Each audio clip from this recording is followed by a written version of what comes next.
It's almost a mechanical process, you could say. I mean, the Buddha left like 40 meditations or so, but those masters, this enlightened being, mostly, and the monks study it, and that's what they do, right? They do vipassana meditation, right? It's for the reason, because it's unfailingly delivers. It delivers. It's been delivering for thousands of years. It's the deepest and most profound set of documents that humans have ever created and maintained. It's the path to true knowledge and liberation. And it's open. It's open if you're interested and curious and you're energetic. You can open the door yourself. Yeah. Welcome to the home of Dharma and Anthony's home. Thank you for hosting Dharma and us as well. Thank you. Happy to have you here. Anthony just finished 30 days retreats, and I did 21. So we are ripe and cooked, well cooked, so ready to share our insights. So what I wanted to talk today, and Anthony kindly agreed that the most interesting, perhaps, in Vipassana meditation, right, or in meditation generally, what is your road? It's not necessarily what you get, but what is the bus stops on the way, and that's the very rare occasion to find people who can actually guide you through it authentically. It's not academical knowledge; it has to be experienced. Best person to tell is the one who experienced it. We wanted to share some of that. Mostly I want to hear Anthony's experience, and there was also some of the glimpses of it on this retreat, which I also wanted to share, and yeah, hopefully to encourage some people to keep going, doing. I know people all over the world, they do Vipassana and they fall off the wagon and then they come up again, but it takes time to do, but it's totally worth it. Well, it's more than worth it. It's the highest knowledge you get in the end of that road. But I wanted to start from the tops. What's really struck me deeply, Anthony, when you speak about your teachers, and you said that how fortunate you are to be studying with the enlightened ones. All of them were enlightened. And this is not very commonly known, that we are in an age in modern society where enlightened are present. It seems something that it was passed somewhere 2,000 years ago. So this tradition has that, enlightened people right now, right? Absolutely. The Dhamma is alive and well. The Buddha Dhamma Sangha are still relevant and pertinent today. The Dhamma is timeless. Yeah. And it's existing whether we see it or understand it or not. Yeah. So we are in an age, a fortunate age, in which the Dhamma is, well, as the Buddha said, open is the door to the deathless. Let those with little dust in their eyes see. And so, yes, I was very fortunate to have some incredible teachers, instructors, and masters. And their training is still very much alive. Well, in the sutras, it's described who are those enlightened people. It's not just a random title. It's kind of understood who those Yajidam Chatari, Purisa Yugani, the 4 types of 8. Yeah, well, the 4 types, the 8 individuals. Yeah. So the Sangha is often divided into 4 levels. The path of the stream enterer, the path of the once returner, the path of the non-returner, and the path of the fully awakened, the Arahat. So And each of those layers of enlightenment, if you want to call it that, stages of enlightenment, has both the path and the fruit. And the path is the process in which the fetters and the defilements are removed and lessened. And the fruit is the experience of them being removed. So in that way we can divide the experience of awakening into 4 types across 8 individuals. Yeah. And how does it get recognized? So we know that we have, you know, the monks that practice Vipassana, and there are like different types of monks that just maybe chanting or doing something else. So is it, and then within those types of monks, is how does recognition happening? Okay. Oh, that's happening in the practice circle. Yeah, what they call in Thailand the Wong Kamatan. And amongst those experienced and serious practitioners, it's understood who is awakened and who is not. So, but those circles are privileged circles. You don't just walk into them.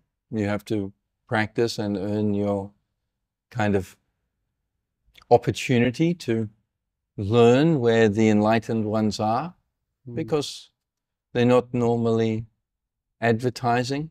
They're not interested in gain, honor, and renown.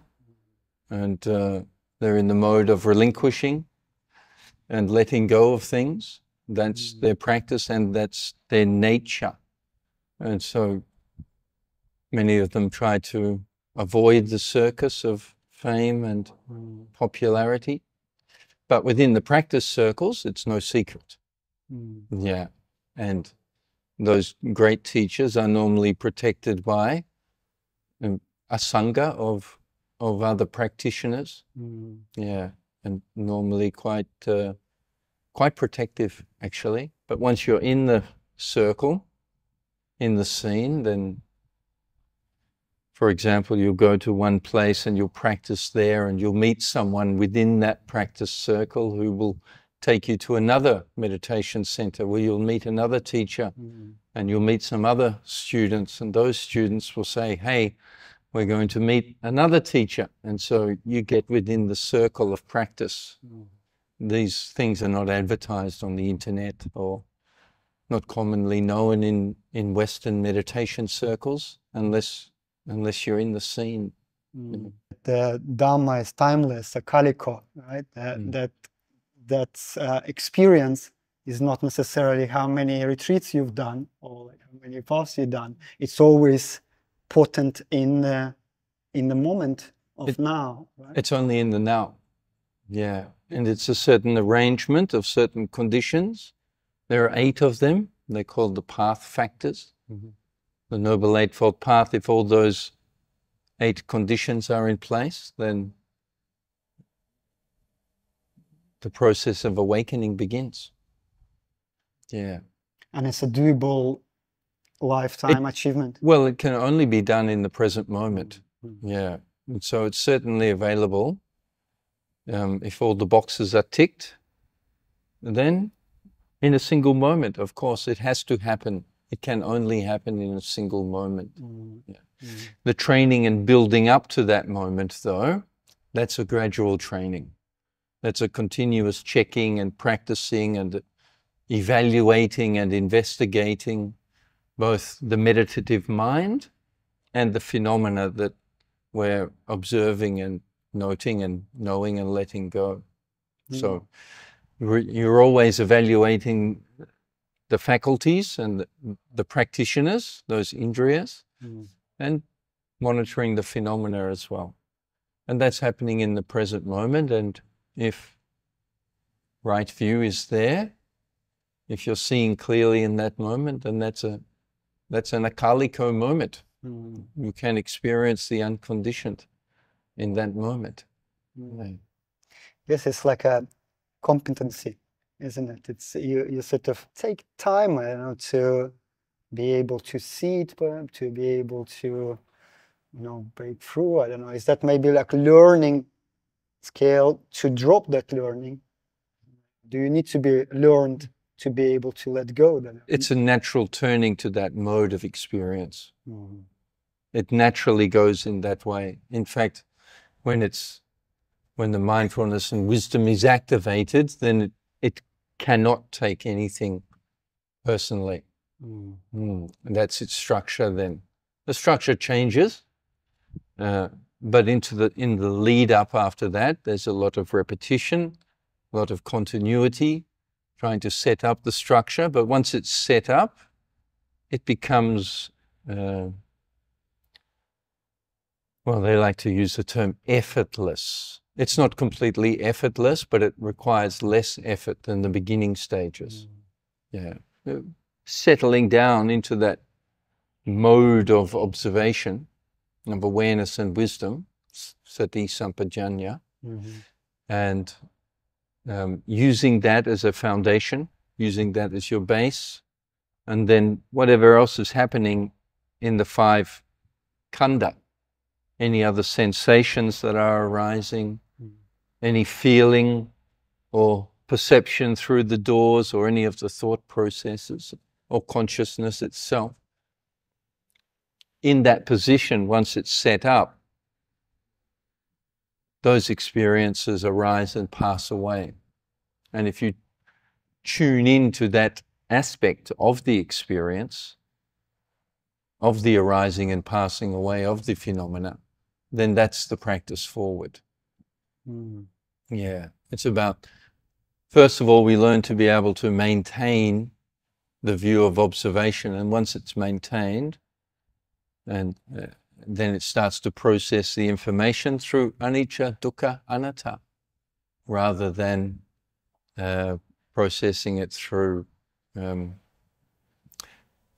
sukha, and atta, the permanent happy self, which is its normal default setting.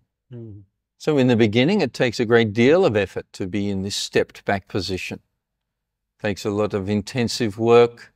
Continuity is the most important ingredient, strong enthusiasm, and a will to act, and then actually making the actions.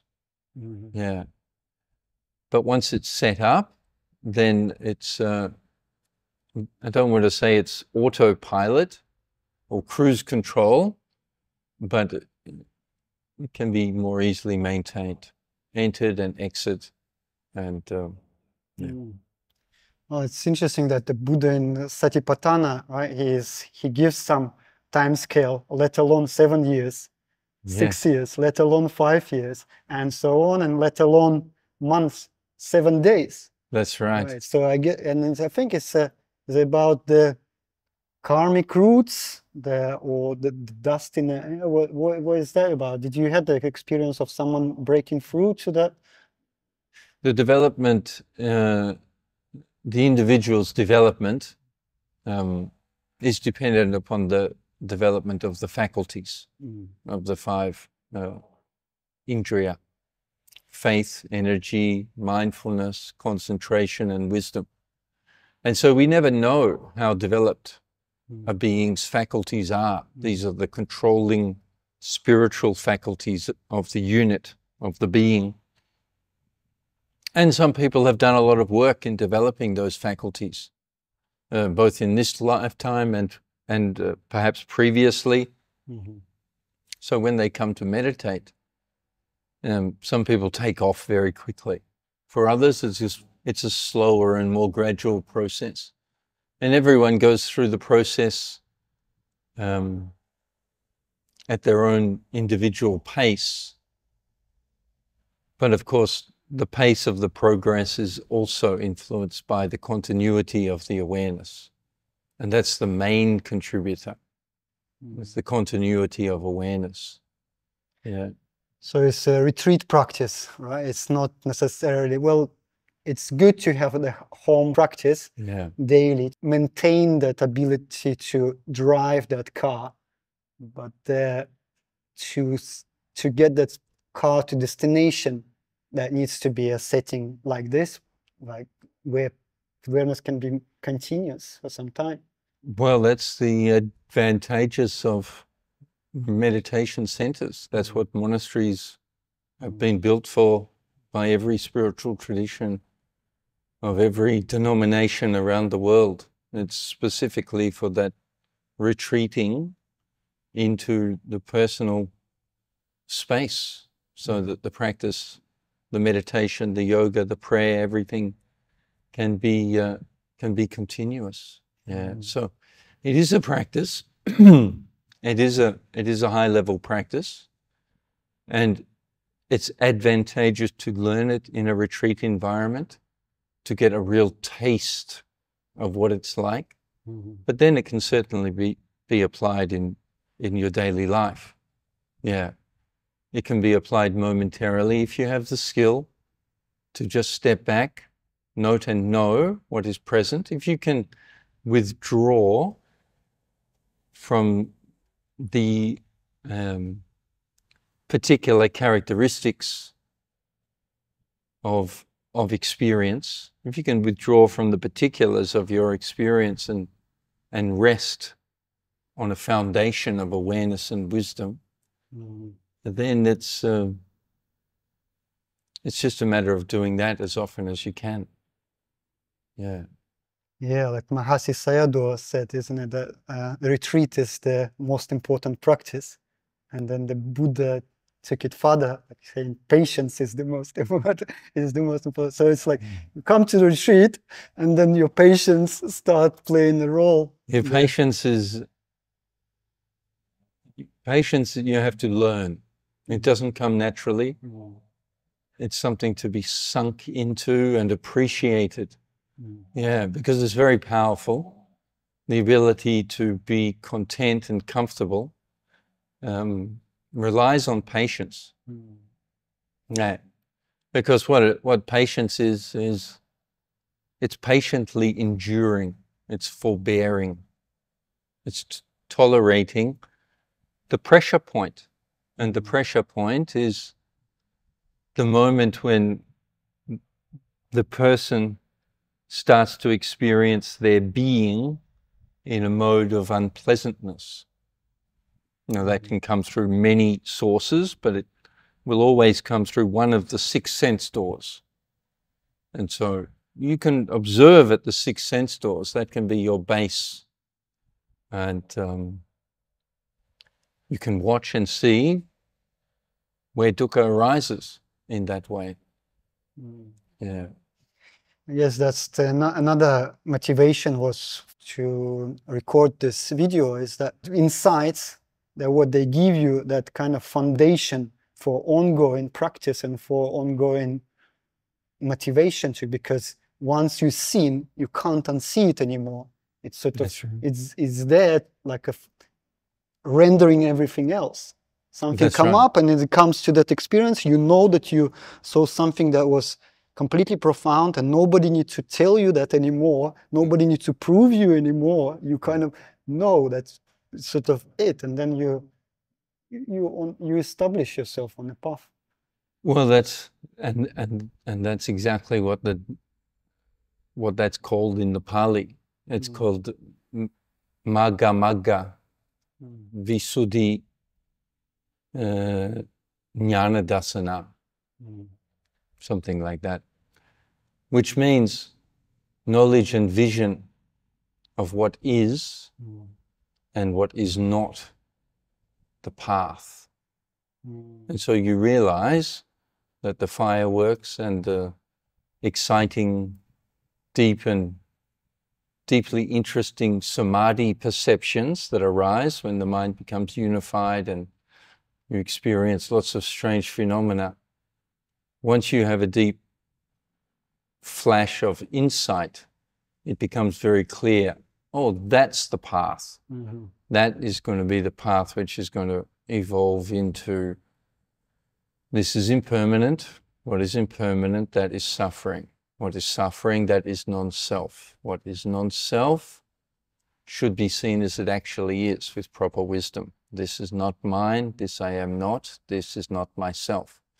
So when that gets turned on, that mechanism in the present moment, and you process each frame of experience through that, then you understand, oh, this is the path. This is what the Buddha was talking to, and all these other meditational exercises and other things are just a lead up to just having stability and watching the mind and body process arise and pass away. Yeah. And fading out from that. And once the structure is seen, it's either applied inferentially, you can apply it to everything and know that all things are structured in the same way, or you can just experience it in the now, and that will be your experience. Yeah. And that's it. That's the experience of the Seka, of one who's in the training. Yeah, who's on the path. Yeah, and that's exactly what happened, I think, because it clicks. The Dharma understands on a different level. Everything clicks, and you see what the practice is. Right. You know what the practice is. It's like nobody even needs to tell you anymore, because suddenly you saw those frames, time frames, and then there's block by block disappearance. It's just, and once they're gone, they're gone. Yeah, once they're gone, they're gone. It's not just a passing away, but it's a permanent vanishing. Yeah, never to arise again. That particular complex of mental and physical phenomena and consciousness, you see that that has fully ceased. And there's no, it's gone. And then it's arising and it's gone. It's arising and it's gone. The frame is on and off, on and off, on and off. Yeah, when you want to see it off, and then you see it on. You see it off and you see it on. I mean, it's astonishing and it's amusing experience, because essentially what we learn here, or what Vipassana gives you ability to, is to become magician who learn to disappear yourself. Well, it's instead of being a magician making an illusion, what you come to understand is there's an illusion going on, and the magician. Yeah, well, I guess it's difficult to catch up at the moment. Maybe we should go back now and try to go stage by stage of those opening of the insights. So I believe there are 16 of them, the manual and progress of insight. And it's another astonishing thing that it's unwraps within people more or less identically. This information, I guess it's not very easy to find, because, I don't know, maybe some teachers think that if you reveal that, then the students would increase their craving for that stages. I mean, part of why I wanted to do this is, it wasn't my experience. My experience is to hear what you were saying, some of the guidances you were saying into experiences, and it actually helped me to sit through it. Right. And if I didn't know, I might not sit through it, because there was voice in your explanation of your experience when you were saying, about this unwrapping of the dukkha, or that suffering in a moment, and I just might just sit through it. There is in the tradition, they don't hold back the knowledge, but they prefer you to experience it first and explain it what it was later. And that's advantageous in a cultural context where there's time and there's access to the knowledge in a language that you understand. But that, most of the Vipassana masters in Asia are Thai or Burmese, and it's not easy to catch that knowledge from them verbally, and you have to practice quite some time before those states start to arise. So my experience was to do the practice first and to hear about it later, up to a point where I became very curious about what was going on and was directed to the stages of the progress of insight, the 16 Vipassana insights. There's another model that's in the suttas, which is the 7 principal insights. And that it's a shortened list, but it covers the same terrain, if you like. Yeah, in that the progress of insight is, well, first we understand what is the nature of reality, that is mental and physical phenomena. And then we understand that there's a cause and effect mechanism functioning between those two phenomena.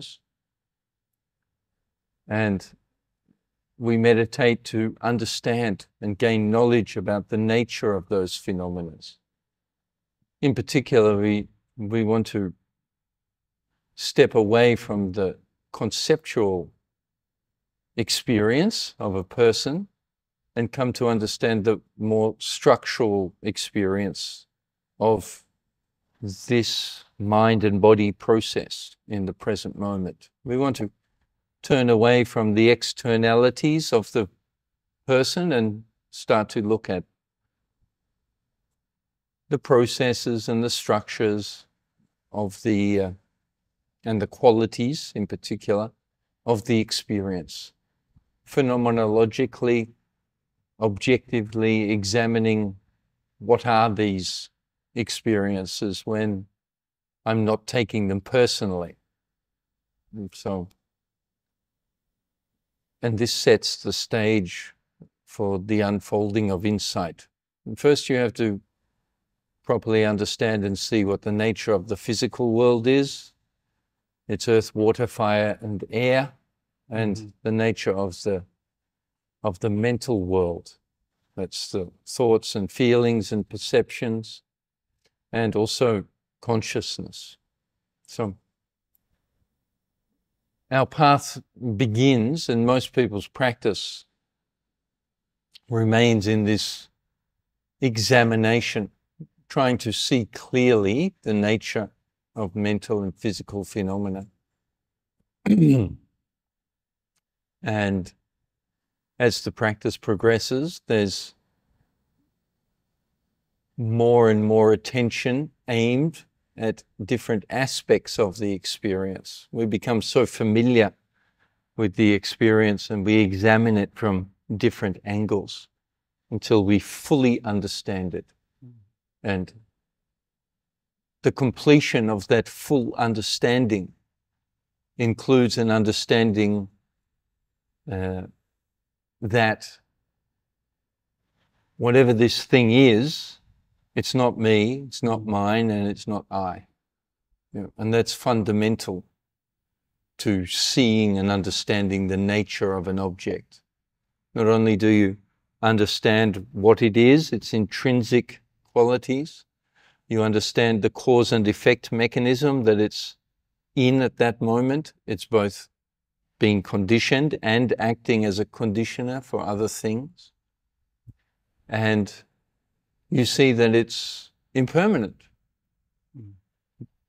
That's a general characteristic that applies to all mental and physical phenomena.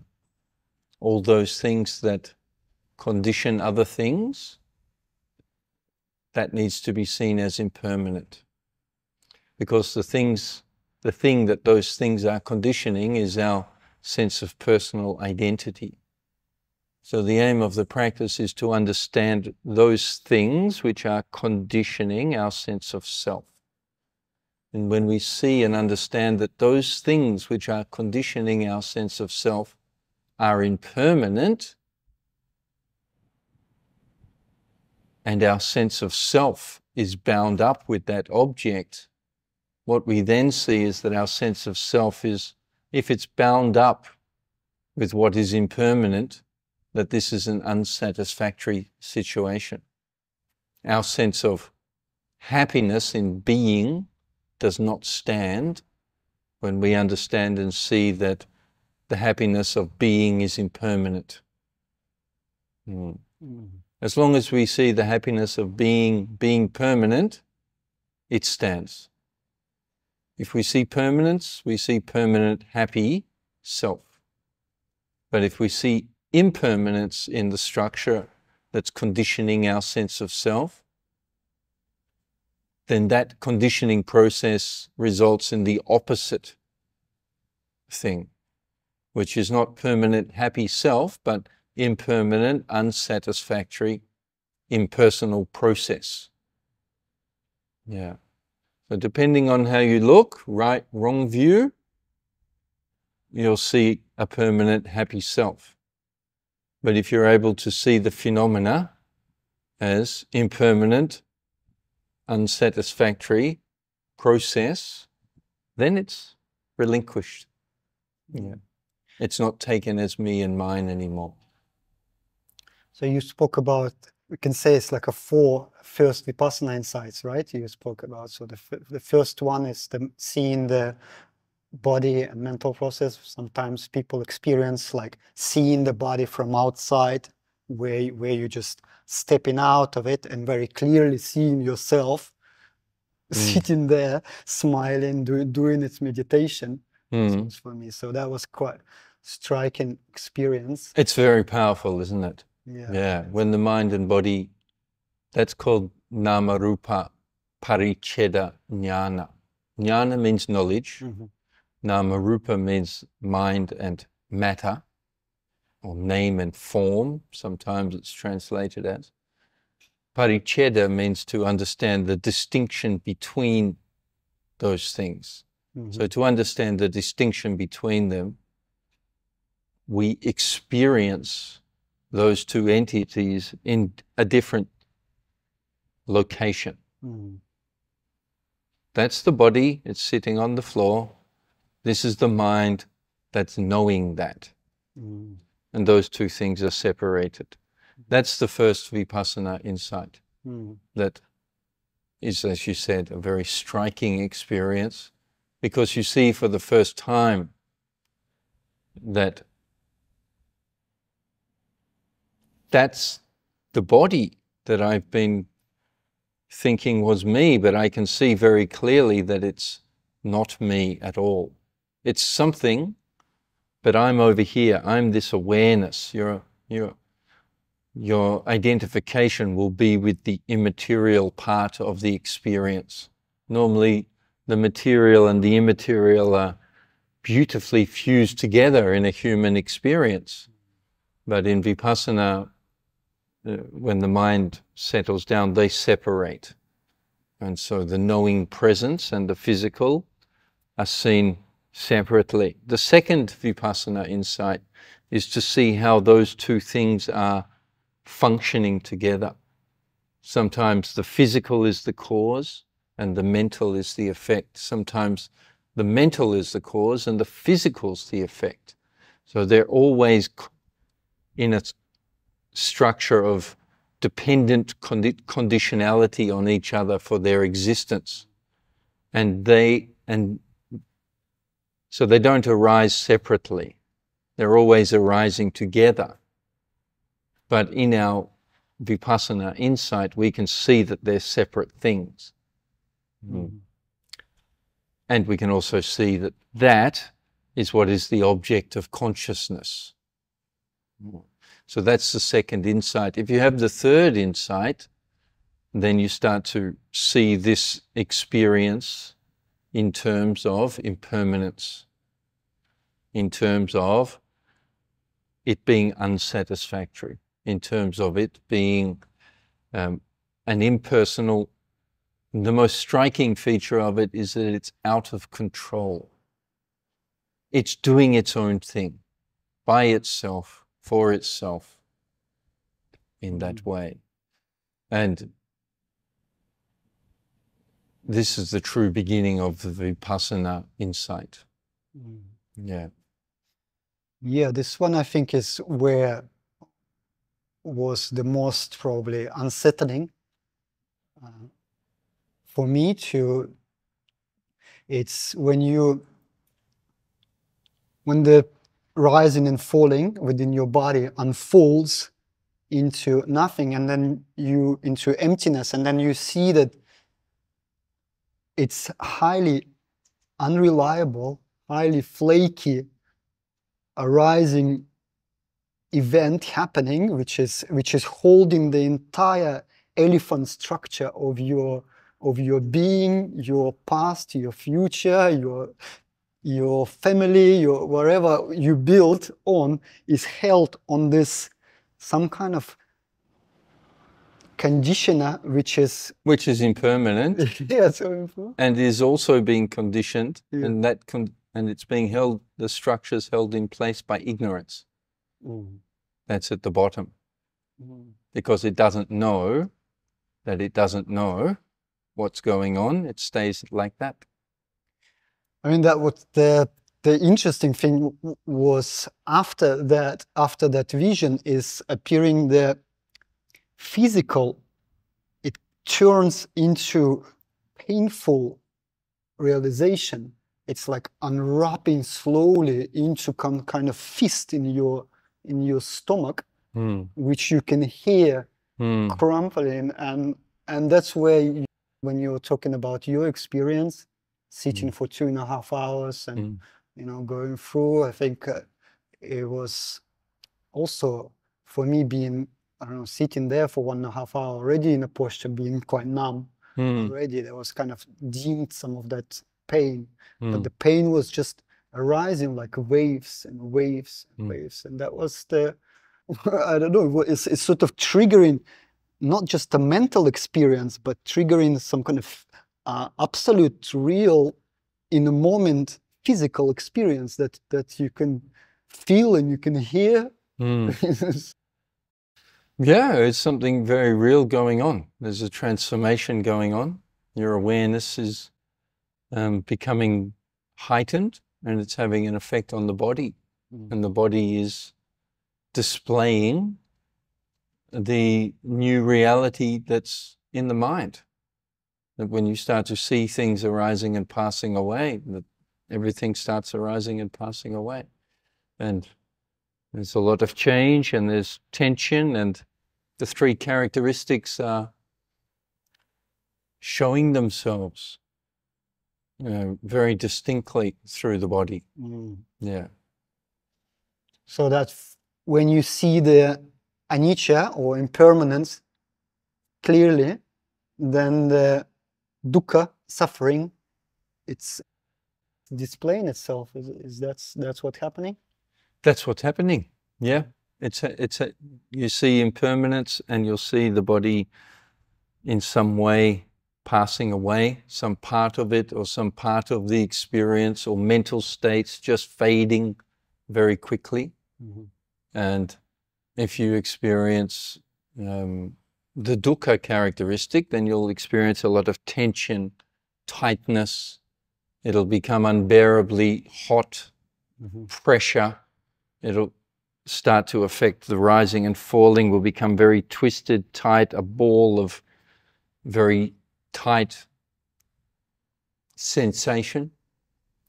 And if you start to experience anatta, non-self, then you'll experience the body becoming very quiet and very still, and it just kind of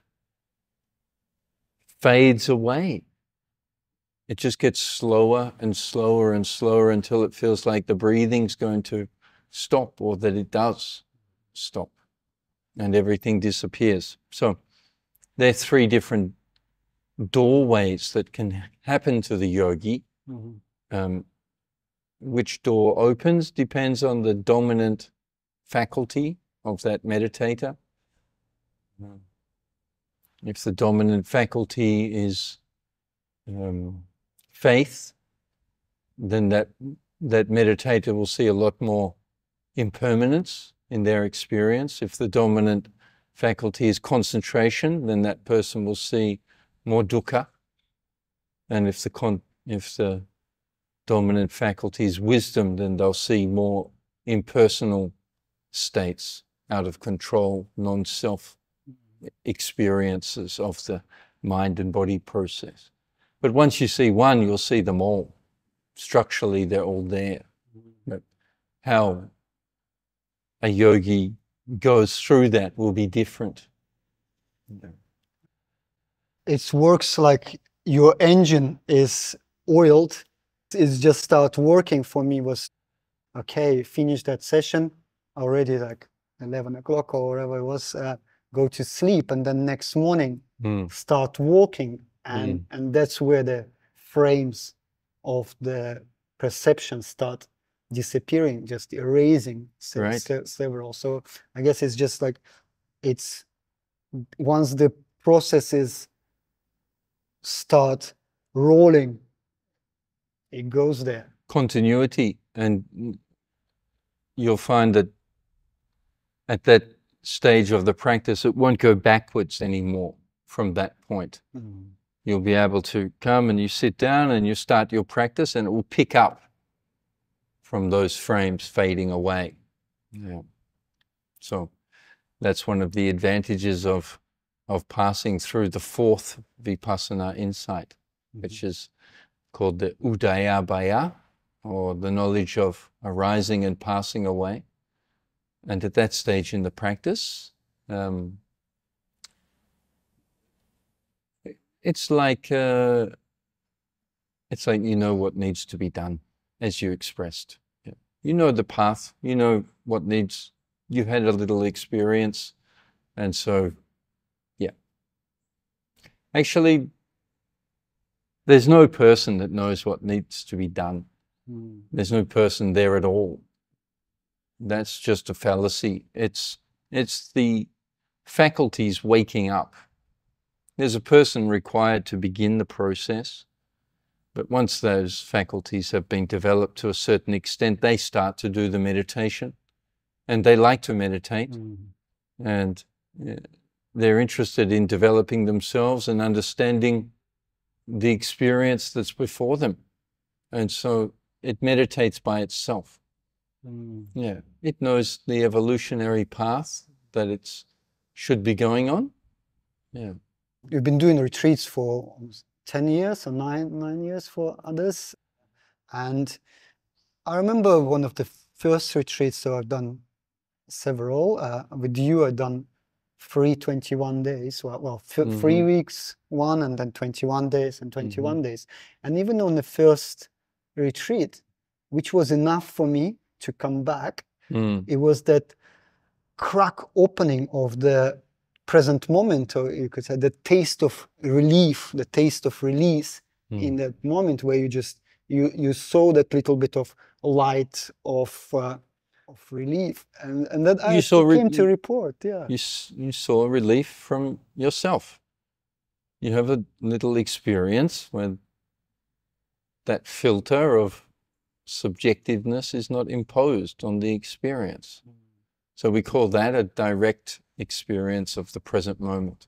So the second retreat, there was a little bit more of it, and then finally you could see like a frames doing it. So the door was crack open, they just open, and then you sort of like put your face. And then the fourth step is the door stays open. Yeah. Yeah. And that can stay open for longer. And that's what enlightened. Well, that's what you determine. Yeah, you can determine in your practice for it to stay open for a specific amount of time. Yeah. So for this 10 years, what statistically would people break through to this knowledge? How often does it happen? At least first Vipassana insight. It's rare to break through on the first retreat, although it does happen. Sometimes it can be an experienced meditator that breaks through on the first retreat, but most often it's a complete beginner that doesn't really know anything about meditation, but is a good listener. And they listen to the instructions and they do them exactly as instructed, with faith and without expectation. And so that and they do it diligently and meticulously, if they have that conscientious, meticulous characteristic, then it can go very quick. What percentage of that? Less than 10%. On a retreat of 30, you might get 3. Yeah. Second retreatants coming back, percentage raises. Yeah, and that's the encouraging thing. By third, fourth retreats, then you're getting much higher levels of breakthroughs. Over 50%. Wow. Yeah, so it's encouraging, and what people come to understand is, yeah, 7 days good, it gets you to that level, but if you come for another 7 days, then it's going to be a repeating of that, most probably, until you go a bit longer, and then you get extra experiences, and it goes further and it unfolds further. But it's not based on time, it's based on meticulousness. Yeah, some people are capable of walking around with 2 sticks and rubbing them continuously throughout the day and never stopping. And other people will hold their sticks and they'll rub them for a bit, but they get distracted and they stop, and then they start again, and then they hold them a bit, and then, imagine if each rubbing was for $1, then you'd be doing it, wouldn't you? Yeah, but if it's not, then you just kind of lose interest and stuff.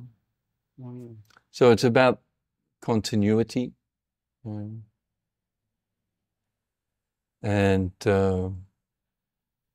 as you said, many people after the first retreat are inspired. They come for a second retreat with a lot of wanting, normally, the second retreat.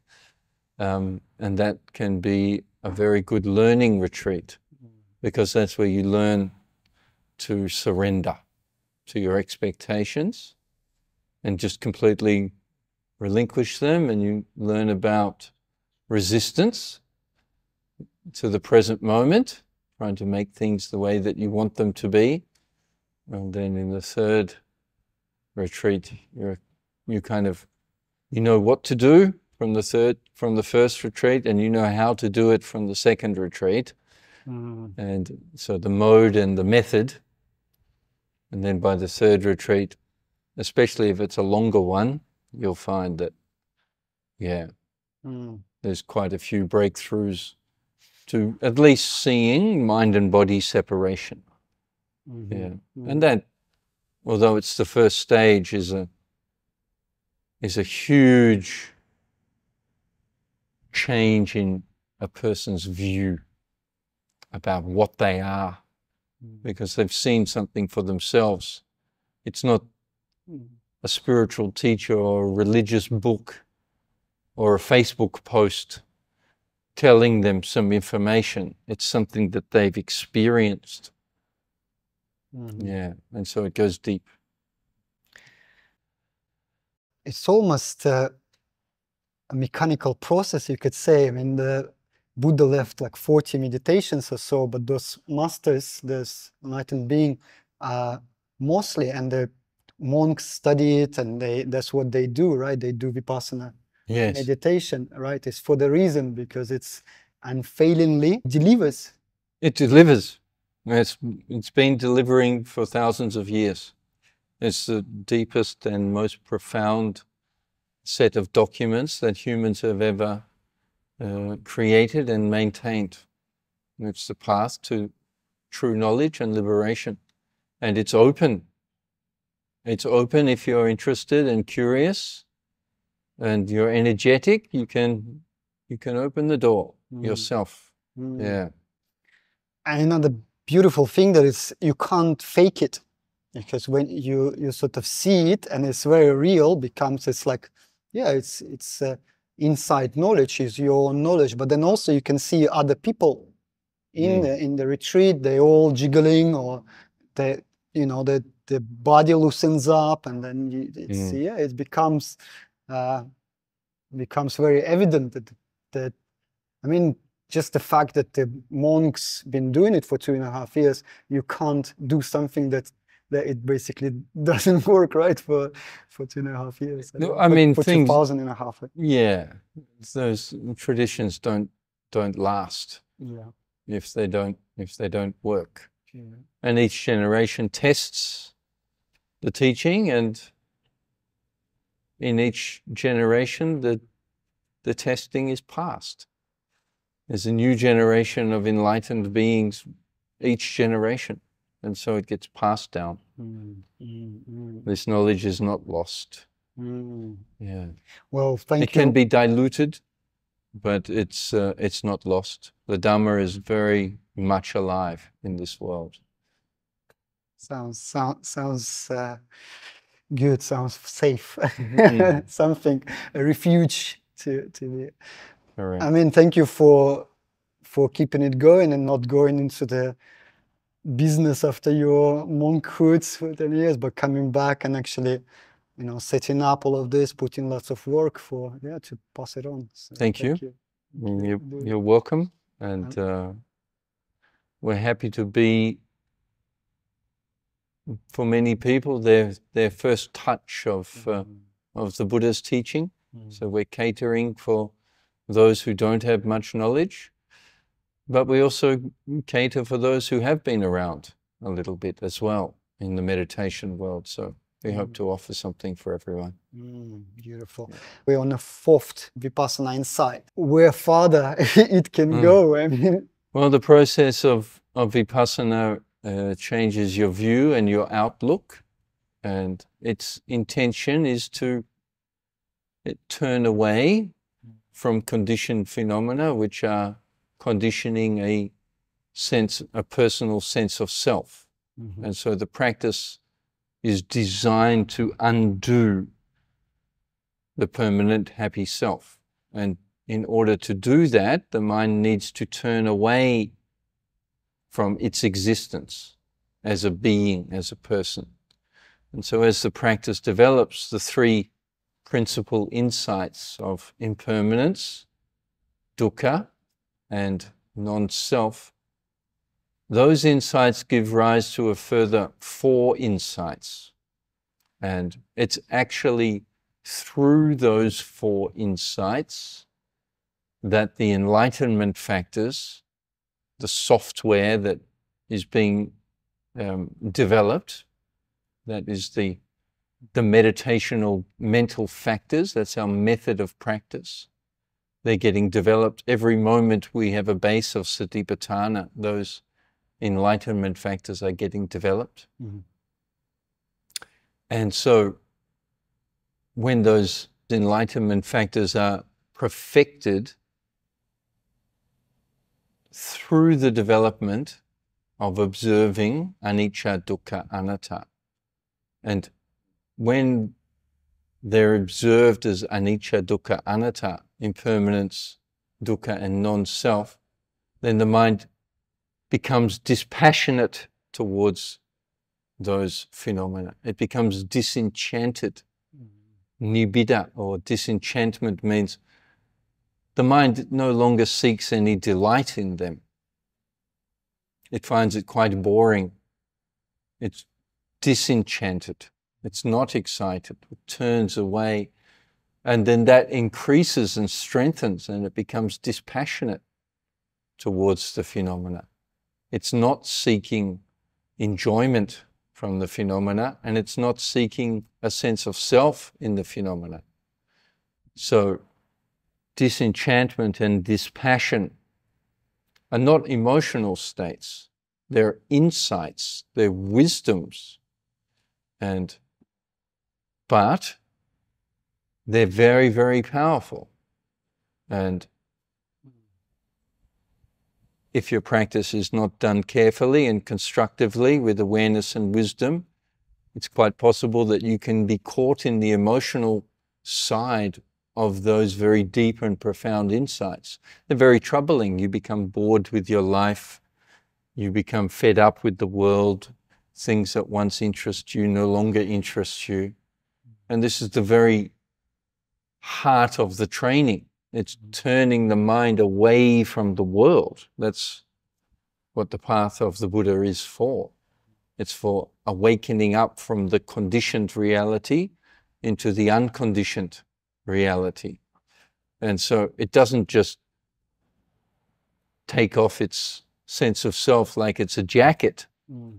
That jacket needs to be pulled off.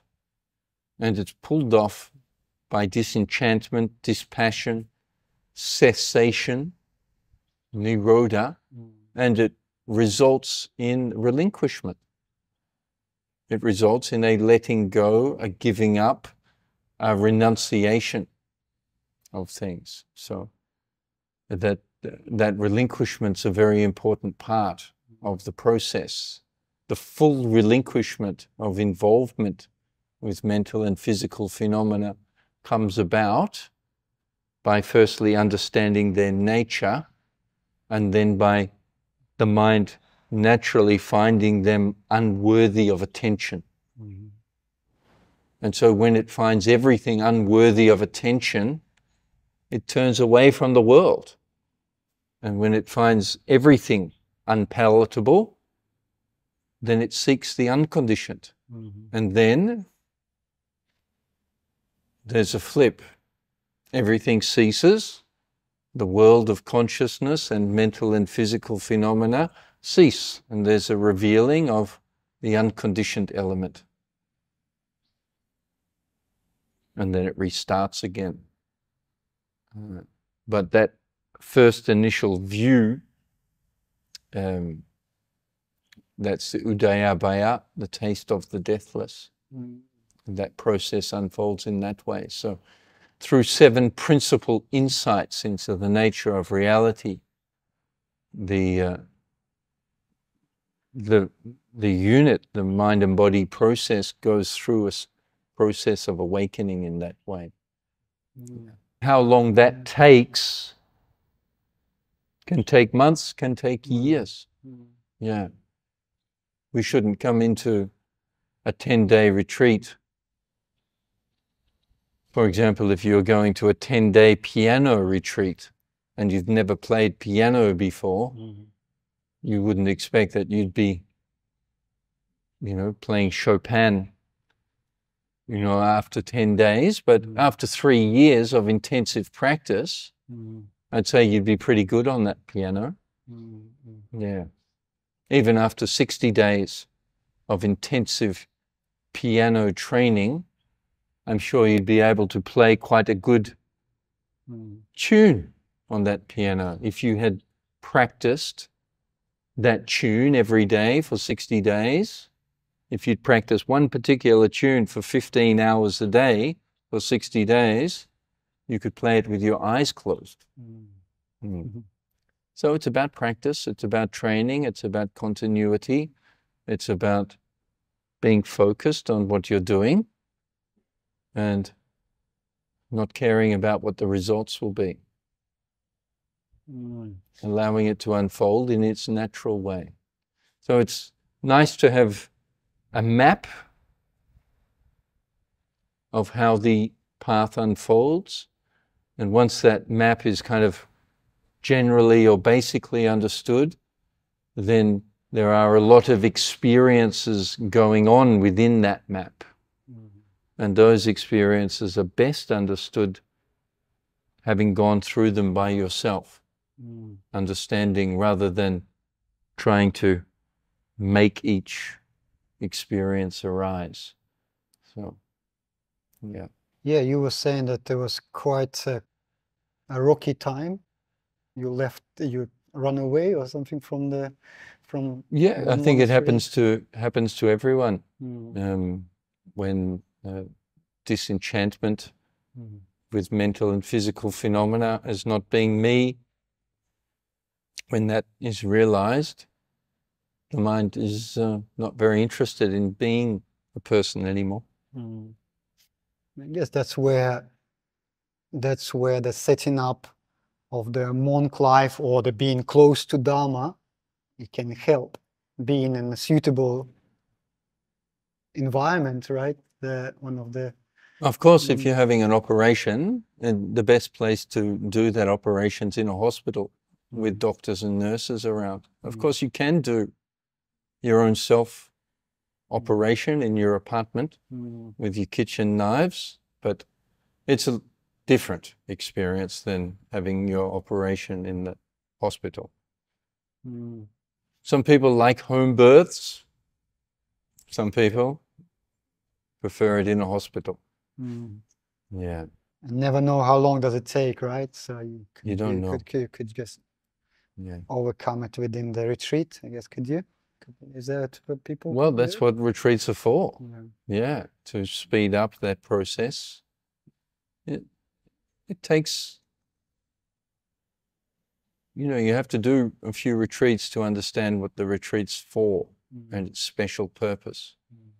Yeah, it's to stabilize the practice at a certain level so you can re-enter the world with that stabilized practice. Yeah. Yeah, feeling it, stabilizing. Yeah. Repeating that to myself. Well, with 3 21-day retreats, let's look forward to the 4th. Well, yeah, moving to Thailand now. next year. That's the next step. Probably, more inclined towards that already. Is it worth looking any further than 7th? I mean, 16 of them. Oh, well, there's 16 stages, but it's generally those 7 insights cover those 16 stages. Yeah, there's certain stages within those insights which are divided up. For example, disenchantment and dispassion arise as dissolution, fear, misery, disgust. Yeah, so the insights are the major things, how they're measured, how it unfolds. You can find that in the literature if you're interested to examine those things. Yeah. I think we probably have to mention one of the main work of the Mahasi Sayadaw, the Manual of Insight, is that's where most of the Satipatthana Vipassana centers have been using that knowledge, right? That's right. His great book, The Manual of Insight, and the summarized version, which is called The Progress of Insight. And there's another one called Practical Insight Exercises. And so those 2 books, Practical Insight Exercises and The Progress of Insight, they're very useful for the meditators. Instructions are there and how the path unfolds. I guess this also goes alongside the developing of the jnanas as well, right? Is that sort of... Well, that's all part of the practice. Yeah, and how that unfolds, you'll have to experience. Yeah. It's good to see the end of the ladder. And you said that your practice, when you were talking about why you left the monkhood and kind of move on, you said the practice was successful. Does that mean that Anthony's unit had a stream entry railway ticket? Well, don't read too much into that. But to say that the practice was successful is that I understand what needs to be done. Yeah. So that. Okay. Well, thank you for your very good, your time. Thank you for your humble present and being so much of help to so many people. It's my pleasure to have you here, and I hope that many more people can join us for the practice. And yeah. I mean, it's a beautiful center. It's been 30 huts been built by people donating money and people helping to build this. So it's an incredible location in Koh Phangan. Also, Anthony traveling to Crimea, does the retreats in Dana Center there and in Turkey, I know now. And hopefully comes to UK as well, where we set up some stages. It would be my pleasure. Thank you, Dima. Blessings.